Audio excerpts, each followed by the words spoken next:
So'xliklar azaldan chorvachilik va dehqonchilik bilan shug'ullanib kelgan, ammo so'nggi paytlarda tadbirkorlikka yaratilayotgan imkoniyatlar samarasi o'laroq So'xda tadbirkorlik ham rivojlanib keng quloch yozdi. Biroq birgina tadbirkorlik hisobiga aholini to'liq ish bilan ta'minlab bo'lmaydi. Zero pandemiya sabab xorijga bora olmagan fuqarolar hisobidan So'xda ishsizlar soni ko'paydi. Ammo davlatimiz tomonidan so'xlik vatandoshlarimizni ish bilan ta'minlash masalasiga alohida e'tibor qaratilmoqda. Yangi yerlarni o'zlashtirish choralari ko'rilyapti. Xususan, tumandagi Qayroq massivida 1400 gektar o'zlashtirilmagan yer mavjud. Agar bu massivga suv chiqarilsa, mingga yaqin fuqarolarimiz uchun yangi ish o'rni yaratiladi. Biroq bu masala juda katta mablag' talab etadi. Lekin davlatimiz rahbarining So'x tumaniga berilayotgan alohida e'tibori tufayli Qayroq massivini sug'oriladigan suv bilan ta'minlash maqsadida 92 milliard so'm mablag' davlat hisobidan ajratildi. Bu degani Qayroq massivida yangi yerlarni o'zlashtirish uchun 2 ko'tarmali nasos stansiyasi quriladi. Kuni kecha So'xlik nuroniylar ishtirokida nasos stansiyasini qurish uchun ezgu niyatlar bilan tamal toshi qo'yildi.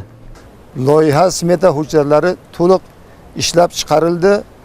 Umumiy qimmati 92,7 milliard so'mlik. Shundan qurilish montaj ishlari 83,2 milliard so'mlik qurilish ishlash montaji bajariladi. Shundan dayrodan birinchi podyom, birinchi ko'tarma deymiz. Birinchi ko'tarmadan suvni olgandan keyin chap tomondan o'ng tomonga o'tib tepalikka ko'tariladi. 211 metr tepalikda naporni baseyn house qurilib, ikkinchi ko'tarma nasos stansiyasi quriladi. Qayroq massivimizga 95 milliard so'm pul ajralgan. Bu hazil emas bu. Bunga shukr qilib, mana Xudo xolasa suv chiqadi, Qayroqimizga ovod bo'ladi, bodom qiladi odamlar, tomarqa oladi. Biz nuroniylar ham qarab turmaymiz. Biz ham mana shu 80 ga kirgan bo'lsam ham hali ham ishlayman, hali ham ishlayapman. Xudo xolasa hamma yoshlarni ishga solamiz. Hushyor qishlog'ida joylashgan Dukir massivini ham sug'oriladigan suv bilan ta'minlash maqsadida eski nasos stansiyasi qayta rekonstruksiya qilinib, suv yetib bormagan joylarga So'x daryosidan suv tortilmoqda.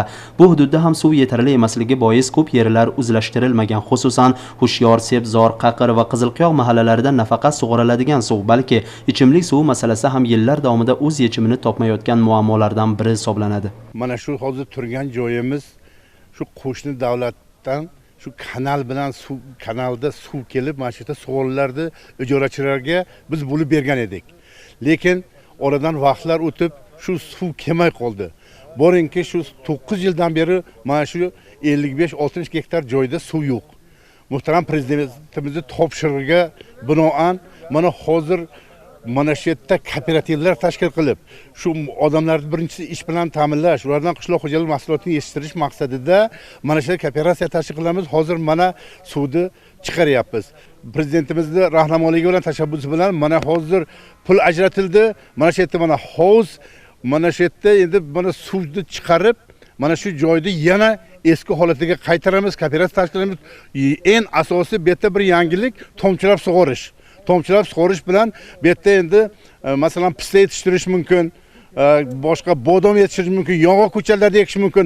Eksport qilish niyatimiz ham yo'q emas, mana shu yerdan chiqqan mahsulotlarni. Chashma qishlog'ida joylashgan Edam massiviga bir necha yil oldin tik quduq qazib suv chiqarilgan bo'lsa-da, elektr bilan bog'liq muammolar tufayli aholi mazkur quduqdan foydalana olmayotgan edi. Biroq davlat tomonidan ajratib berilgan 80 million so'm evaziga bu hududga elektr kuchi ham yetib keldi. Bu esa 50 gektar ekin maydoni suv bilan ta'minlandi degani. Yer ostidan katta kuch-quvvat bilan ko'z ochadigan buloqlar ham, qoyalar bag'ridan katta shiddat bilan otilib tushadigan irmoqlar ham har doim o'z o'zanini o'zi topadi deb bejiz aytmagan dono xalqimiz. Dar haqiqat prezidentimizning xalq manfaatini o'ylab, xalqni rozi qilish yo'lida amalga oshirilayotgan keng qamrovli islohotlari va ezgu tashabbuslari bugun eng chekka va olis qishloqlardagi insonlarning ongi va qalbiga xuddi obi hayotdek singib, ularning real turmushida tub o'zgarishlar hosil qilayotganini bugun So'x tumaniga kelgan kishi yana bir marta teranroq his qiladi. Jahongir Sobirov, Mashhur Hasanboyev, Muhib Azamjonov, So'x tumanidan maxsus.